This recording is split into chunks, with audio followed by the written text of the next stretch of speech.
India में पर capital income 1,23,000 है। वहीं अमेरिका की बात करता हूँ, अमेरिका की पर कैपिटल इनकम 40 लाख रुपए। पर कैपिटल इनकम का मतलब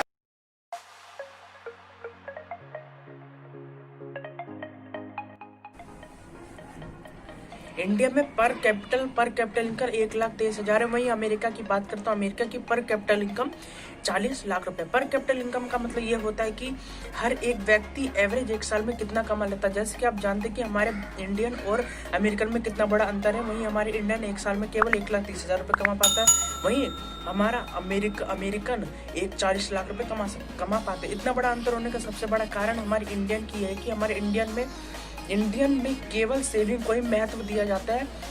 सेविंग को महत्व दिया जाता है, जिससे आप गलत मत समझिए। सेविंग बहुत ही ज़्यादा जरूरी होता है, लेकिन अपने सारे पैसे सेविंग में डाल देना ये अच्छी बात नहीं है। क्योंकि मैं बता दूं कि सेविंग, अगर आप अपने पैसे की एफडी भी करवाते हैं तो आपको एफडी में केवल 6 से 7% का इंटरेस्ट मिलता है। अगर हम वहीं अपनी महंगाई रेट की बात करते हैं, हमारी महंगाई रेट प्रति साल 10% की दर से बढ़ रही है। अगर आप मान लीजिए 1 लाख रुपए अपनी एफडी में करवाते हैं तो एक साल बाद आपको 1,07,000 रुपये मिलेगा। लेकिन महंगाई रेट के हिसाब से एक साल पहले जो वस्तु 1 लाख की होगी वही वस्तु एक साल बाद 1,10,000 की हो चुकी होगी। जिस तरह से आपकी एफडी रेट आपकी महंगाई रेट से 3,000 रुपये पीछे रह जाएगी, जिस वजह से आप एक तरह से गरीब ही कहलाएंगे, क्योंकि आपने इन्फ्लेशन महंगाई रेट को बीट नहीं किया। इसलिए हर व्यक्ति को अपने इनकम का कुछ % हिस्सा इन्वेस्टमेंट जरूर करना चाहिए। मैं बता दूं कि हमारे भारत देश के इतने बड़े पर कैपिटल इनकम का अंतर होना ही हमारा इन्वेस्टमेंट के रिलेटिव में, क्योंकि हमारे भारत देश में केवल 3% लोग ही इन्वेस्टमेंट करते हैं। वहीं हम अमेरिका की बात करते हैं, अमेरिका में 50% से ज़्यादा लोग इन्वेस्टमेंट में बिलीव करते हैं और उसमें इन्वेस्टमेंट भी करते हैं, जिसका फायदा आप देख ही सकते हैं कि 1,23,000 और 40 लाख। इतना बड़ा अंतर होने का सबसे बड़ा कारण यही है।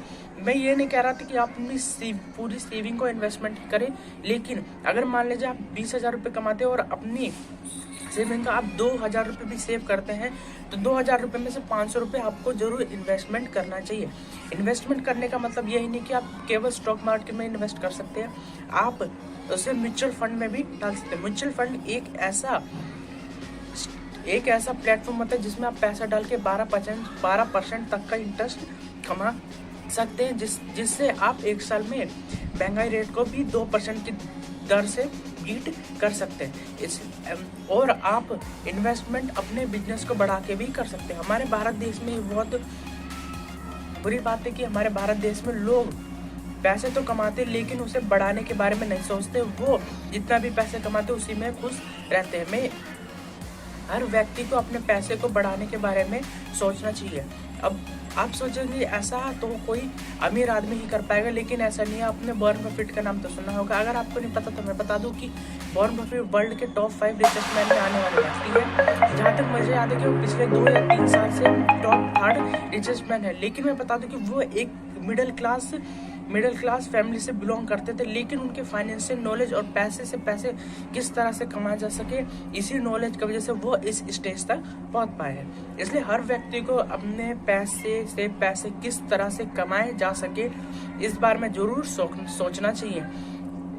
हमारे इंडियन की एक बहुत ही बेकार आदत है कि वो यूट्यूब में केवल वाइन्स वीडियो और रोस्टिंग वीडियो देखकर अपना समय व्यतीत करते हैं, जो कि अच्छी है। लेकिन हमारे भारत में जो वाइन्स वीडियो वो लोग मान लीजिए इतना देखते हैं, तो हमारे भारत में एजुकेशन वीडियो केवल इतना देखते हैं। लेकिन रियल में हमारे रोस्टिंग या फिर वाइन्स वीडियो इतनी होनी चाहिए और एजुकेशन वीडियो इतनी होनी चाहिए, जो हमारे भारत देश के लिए बहुत ही ज़्यादा अच्छी बात है। लेकिन जैसे कि आप भी हमारी वीडियो देख रहे हैं, लेकिन आप इस वीडियो में जरूर बोर हुए होंगे और आप इस वीडियो का आधा स्किप भी कर सकते हैं। लेकिन अगर आपने यहाँ तक हमारी वीडियो देखी है तो इसका मतलब आप फाइनेंशियल नॉलेज में इंटरेस्टेड हैं। अगर आपको हमारी वीडियो पसंद आए तो like, comment, share and subscribe जरूर कर देना। अगर कोई गलती हुई तो नीचे कमेंट में हमारी गलती बता देना, ताकि हम आगे से इन गलती में सुधार कर सके। Thank you.